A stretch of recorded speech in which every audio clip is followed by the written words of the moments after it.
ప్రశ్నించే పవన్ గారు వీరిద్దరికీ తోడు మన ప్రధాని మోడీ గారు ముగ్గురు కలిసి ఎన్డీఏ కూటమిని ఏర్పాటు చేసి రాష్ట్ర వ్యాప్తంగా అభ్యర్థుల్ని నిలబెట్టి 2024లోని జగన్మోహన్ రెడ్డిని సిద్ధిగా ఓడించాలనేసి నిర్ణయం తీసుకుని ఈ రోజు ఎలక్షన్ సందర్భంగా మీ అందరితో కూడా ఓటు మీ మద్దతు అడగడానికి మీ ముందుకి మేము అందరూ వచ్చాము. మన అధికారంలో ఎన్డీఏ ప్రభుత్వ అధికారంలోకి రాగానే ఎన్డీఏ ఉమ్మడి రాష్ట్రం మీకు వచ్చి 10% కోల్పోవడం వల్ల మన బీసీ సోదరులందరికీ కూడా 16,700 పోస్టులు ఈరోజు మనం కోల్పోతున్నాము. మనకి ఇటువంటి అరాచక పాలన అవసరమా అని మీ అందరినీ నేను అడుగుతున్నాను. అదేవిధంగా మనం అధికారంలోకి రాగానే బీసీలకి 50 సంవత్సరాలకే 4,000 రూపాయలు మనకి పెన్షన్ అందుతుంది. వ్యవస్థలో ఉద్యోగాలు వస్తాయి. రైతుకి ఏడాదికి 20,000 రూపాయలు అందుతుంది. అలాగే యువతలకి 20 లక్షల ఉద్యోగాలు వస్తాయి. 3,000 రూపాయల నిరుద్యోగ భృతి వస్తుంది. అలాగే మనకి గ్యాస్ ధర గతంలో 600 ఉండేది, ఇప్పుడు 1,500 అయింది. దాంతో మనం చాలా ఇబ్బంది పడుతున్నాం. అది కూడా మనకి ఏడాదికి 3 సిలిండర్ ఉచితంగా ఇవ్వడం జరుగుతుంది. ఈ విధంగా మహిళా మనులకి చంద్రబాబు నాయుడు గారు వచ్చినట్టే అధికారంలో రాగానే ఈ పథకాలన్నీ కూడా మనకు అందించడం జరుగుతుంది. కాబట్టి ప్రతి ఒక్కరూ కూడా మీ అమూల్యమైన ఓటు వేసి ఈ ఎన్డీఏ ప్రభుత్వాన్ని అధికారంలోకి తీసుకురావాలని మీ ప్రతి ఒక్కరితో కోరుతూ ఈ చక్కటి అవకాశం ఇచ్చిన పెద్దలందరికీ నా ధన్యవాదాలు తెలుపుకుంటూ జై తెలుగుదేశం, జై జనసేన, జై బీజేపీ. Thank you.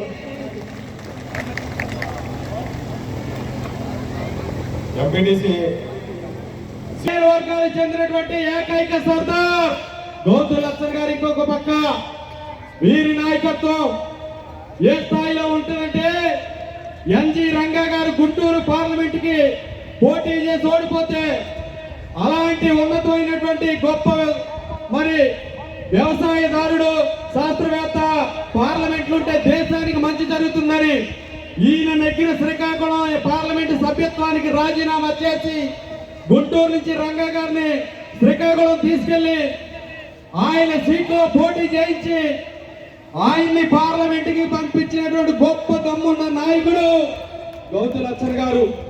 భారతదేశ చరిత్రలో, ఆంధ్ర రాష్ట్ర చరిత్రలో అవిశ్వాస తీర్మానం ప్రవేశపెట్టి ప్రకాశం పంతులు గారు కళ్ళు గీత మీద పన్ను వేస్తే దానికి వ్యతిరేకంగా అవిశ్వాస తీర్మానం ప్రవేశపెట్టి ప్రభుత్వాన్ని సభాధ్యక్షులు మనందరికీ సుపరిచితులు తెలుగుదేశం పార్టీ చెట్టిపల్లి సాధికారిత రాష్ట్ర కన్వీనర్ రాజమండ్రి వాస్తవ్యులు చెట్టిపల్లి ముద్దుపిట్ట ఈ సమావేశానికి కారణభూతులు అయినటువంటి మిత్రులు, నాకు అత్యంత సన్నిహితులు కుడుపూడి సత్యబాబు గారికి మొట్టమొదటి రావుడు యొక్క కుమార్తె మన మధ్యనే ఉండటం చాలా శుభ పరిణామం. మరి పురంధేశ్వరి గారి గురించి చెప్పాలంటే ఎంత చెప్పినా తక్కువే. ఇక ఉన్నాడండి ఇక్కడే పక్కనే రాజమండ్రి రోడ్లో పోటీ చేస్తున్నాడు. ఎవరండి? బీసీ సంక్షేమ మంత్రి చెల్లుబోయిన శ్రీనివాస వేణుగోపాలకృష్ణ. 56 గారు చక్కటి అవకాశం ఇచ్చినటువంటి మీ అందరినీ కూడా చేతులు జోడించి హృదయపూర్వకమైనటువంటి నమస్కారాలు తెలియజేసుకుంటూ ఇంకా అనేకమైనటువంటి విషయాలు ఉన్నాయి. బీసీలకు రక్షణ చట్టం కూడా తీసుకురాకపోతున్నాం. దాన్ని కూడా గ్రహించి మీరందరూ కూడా ఎన్డీఏ కూటమికి ఓట్లు వేసి గెలిపించాలని మనవి చేస్తూ ఈ సమావేశం ఏర్పాటు చేసినటువంటి గుడుపూడి సత్యబాబు గారిని మనస్ఫూర్తిగా మరొక్కసారి అభినందన బాబు గారికి, పెద్దలు రెడ్డి సుబ్రహ్మణ్యం గారికి, వారి సతీమణి గారికి, వేదిక మీద ఉన్నటువంటి పెద్దలందరికీ, సోదరులందరికీ పేరు పేరున నా నమస్కారాలను తెలియజేస్తున్నాను. ఈనాడు పెద్ద ఎత్తున ఈ సమావేశం నిర్వహించుకోవడం, చక్కటి సాయం సమయం, నేను మీతో ఈ సమయాన్ని గడపడం అన్నది గొడుక వేసేవాడు ఎవడయ్యా ఎవడు వాడు ఇంకెవడు వాడు తెలుగువాడు, మంచి మనసు ఎదురైతే మాలనిచ్చేవాడు, తిక్క రేగిందంటే డొక్క చీల్చేవాడు, ఏ దేశం ఏగినా ఎందుకు కాలినా ఆవకాయ వియోగం అసలు సైపని వాడు ఎవడయ్యా ఎవడు వాడు ఇంకెవడు వాడు తెలుగువాడు. ఇది డాక్టర్ శ్రీ నారాయణ రెడ్డి గారు రాసినటువంటి కవిత. వారితో మాకున్నటువంటి సన్నిహిత సంబంధ నేపథ్యంలో వారిని అడిగాను, బాబా మీరు ఎవరిని ఉద్దేశించి ఈ కవిత రాశారు అని అడిగినప్పుడు, ఇంకెవరమ్మా తెలుగు వాడిని ఉద్దేశించి నేను ఈ కవితను రాశాను అని చెప్పి వారు ఆనాడు చెప్పడం జరిగింది. కానీ ఆనాటి నుండి నేటి వరకు నేను కళ్ళు మూసుకుని ఈ కవితను స్మరించుకున్నప్పుడల్లా నా కళ్ళ ముందు సాక్షాత్కరించేది మా తండ్రి గారు, మీ అన్నగారు అయినటువంటి నందమూరి తారక రామారావు గారు.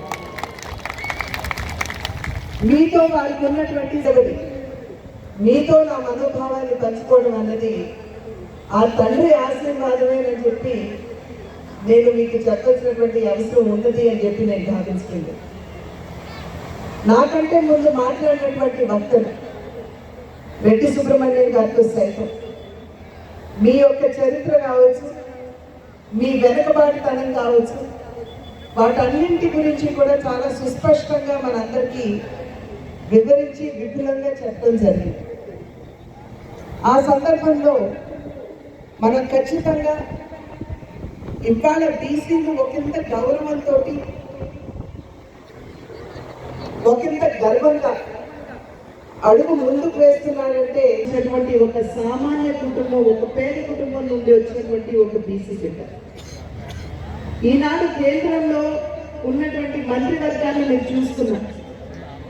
103 కేంద్ర మంత్రులు ఉంటే వారిలో 29 మంది వెనుకబడినటువంటి కులాలకు చెందినటువంటి వారని చెప్పి మీరు గమనించవలసినటువంటి అవసరం చాలా ఉంది. ఈ విషయం నేను ఎందుకు చెప్తున్నానంటే, ఆనాడు నందమూరి తారక రామారావు గారు మీకు రాజకీయ చైతన్యాన్ని, ప్రాతినిధ్యాన్ని ఇస్తే రాజ్యాంగ హోదా కల్పించినటువంటి విషయాన్ని మనం ఇప్పుడు గమనించాలి. సాధారణంగా మన బిడ్డలు వెళ్ళాలంటే చాలా కష్టం. అటువంటి సందర్భంలో సైతం నరేంద్ర మోడీ గారు ఈ సైనిక్ స్కూల్ కావచ్చు, జవహర్ నవోదయ కావచ్చు, కేంద్ర విద్యాలయాలు కావచ్చు, వీటన్నిటి ప్రవేశ పరీక్షల్లో కూడా మన బిడ్డలకి రిజర్వేషన్ కల్పించినటువంటి విషయాన్ని కూడా మీ అందరికీ సభా మాధ్యమంగా నేను తెలియజేస్తున్నాను. ఎందుకంటే నేను ఇందాక చెప్పాను, ఒక సాధారణమైనటువంటి దాండ్ల కులం నుండి వచ్చినటువంటి బిడ్డగా జగన్మోహన్ రెడ్డి గారు అధికారంలోకి రాకముందు ఏమని చెప్పారు? వారు చెప్పినటువంటి విషయం, ఏమైనా సరే టెండర్లు కనుక ఉన్నట్లయితే పనులకి, అంటే రోడ్లు వేసుకున్న, బ్రిడ్జ్లు, ఇవాళ రాష్ట్రంలో ఉన్నటువంటి పరిస్థితి కూడా మీకు కొత్తగా నేను చెప్పాల్సినటువంటి అవసరం లేదు. కేవలం దండుకో అనేటువంటి ఏకైక లక్ష్యంతో ఇవాళ రాష్ట్ర ప్రభుత్వం వ్యవహరిస్తున్నటువంటి తీరు ఏదైతే ఉందో, ఏదైనా ఒక పార్టీ అధికారంలోకి వస్తే నిర్మాణాత్మకమైనటువంటి పనులతోటి